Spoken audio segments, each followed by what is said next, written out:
कहानी वहां पहुंच चुकी है जहां हर किरदार को अपने के का हिसाब देना होगा। हादिया आखिरकार कशान तक पहुंच चुकी है क्योंकि अब उसे यकीन हो गया है कि फिजा उसी के कब्जे में है। कशान ने फिजा से जबरदस्ती शादी करके जो जुल्म किया और आज तक जो भी गलतियां करता आया है, अब उनके नतीजे उसे छुप नहीं पाएंगे। हादिया सिर्फ फिजा को आजाद कराने नहीं आई, बल्कि कशान को उसके गुनाहों की सजा दिलाने का पक्का इरादा कर चुकी है। दूसरी तरफ आशिर की आंखों से भी अब पर्दे हट चुके हैं। उसे मनाहिल की असलियत का अंदाजा हो गया है और वह समझ चुका है कि मनाहिल बाहर से जैसी दिखाई देती थी, अंदर से वैसी बिल्कुल नहीं है। उसकी माँ और बहन ने मनाहिल के बारे में जो कुछ कहा था वह सच साबित हो चुका है। मनाहिल न सिर्फ आशिर को धोखा देती रही, बल्कि फैजान के साथ भी उसने छल किया। उसे किसी से सच्ची मोहब्बत नहीं, बल्कि वह सिर्फ अपने फायदे के लिए रिश्ते बनाती रही। अब हालात ऐसे हैं कि मनाहिल का आशिर की जिंदगी से बाहर होना तय नजर आ रहा है। मनाहिल ने बतूल को घर से निकालने की कोशिश की थी, लेकिन अपनी ही चालों में फंसकर अब वह खुद ही बेनकाब हो जाएगी। आने वाले एपिसोड्स में वही आशिर नजर आएगा जो अपनी गलती मानते हुए बतूल के पास जाएगा,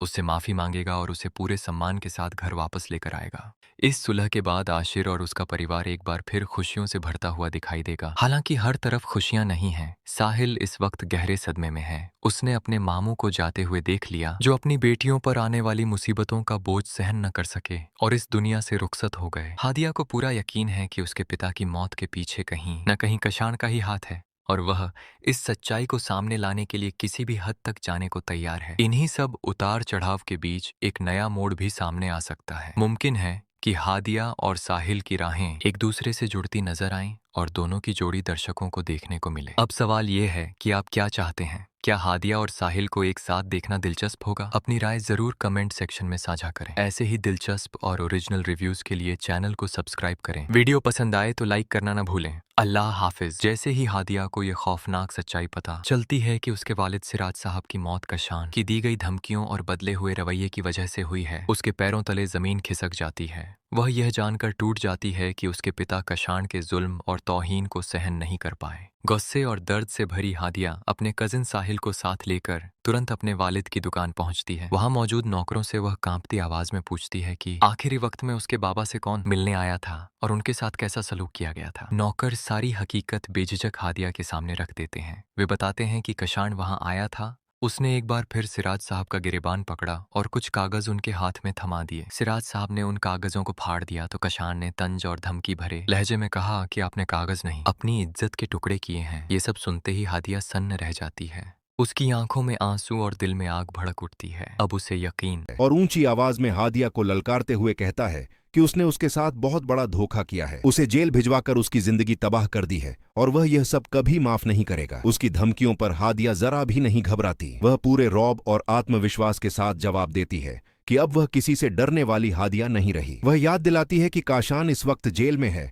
और उसके सामने एक इंस्पेक्टर खड़ी है। वह साफ शब्दों में कहती है कि अब वह वही हादिया नहीं जो हर बात चुपचाप सह लिया करती थी, बल्कि इंस्पेक्टर हादिया सिराज अहमद है, जिससे बात करने से पहले 100 बार सोचना चाहिए। वह काशान को चेतावनी देती है कि उसकी सारी चालें यहीं खत्म हो चुकी हैं और अब वह जिंदगी भर इसी जेल की 4 दीवारों में सड़ता रहेगा। काशान यह सुनकर बौखला जाता है और पूछता है कि हादिया पुलिस ऑफिसर कैसे बन गई और उसे इस बारे में किसी ने खबर क्यों नहीं दी। यहां तक कि उसकी मां ने भी उससे झूठ बोला।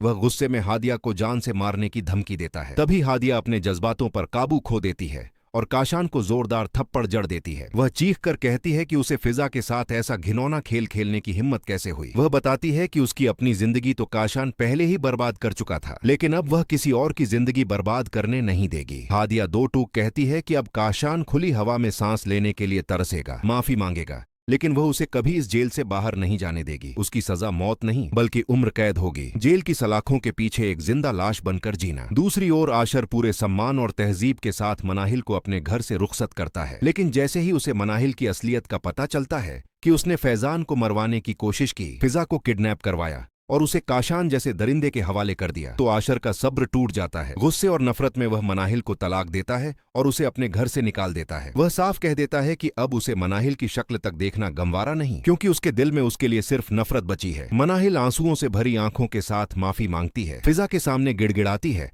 और कहती है कि उसे अपनी गलती का एहसास हो चुका है, लेकिन तब तक बहुत देर हो चुकी होती है। टूटे दिल के साथ मनाहिल अपने बाप के घर पहुंचती है, लेकिन वहां भी उसे कोई सहारा नहीं मिलता। उसका बाप गुस्से में उसे घर से निकाल देता है और कहता है कि उसका इस घर से कोई रिश्ता नहीं बचा। वह साफ शब्दों में कह देता है कि वह अब उसकी बेटी नहीं रही। मनाहिल रोते हुए माफी मांगती है, कहती है कि उसे तलाक मिल चुका है और अब उसके पास जाने के लिए कोई जगह नहीं। लेकिन उसका बाप एक थप्पड़ मारकर उसे वहां से दफा हो जाने को कह देता है। इधर आशर अपने के पर शर्मिंदा होता है। वह अपनी माँ के सामने हाथ जोड़कर माफी मांगता है और कबूल करता है कि उसने बहुत बड़ी गलती की। वह कहता है कि अब मनाहिल का असली चेहरा सामने आ चुका है और उसे अपने फैसलों पर पछतावा है। आशर अपनी माँ से साथ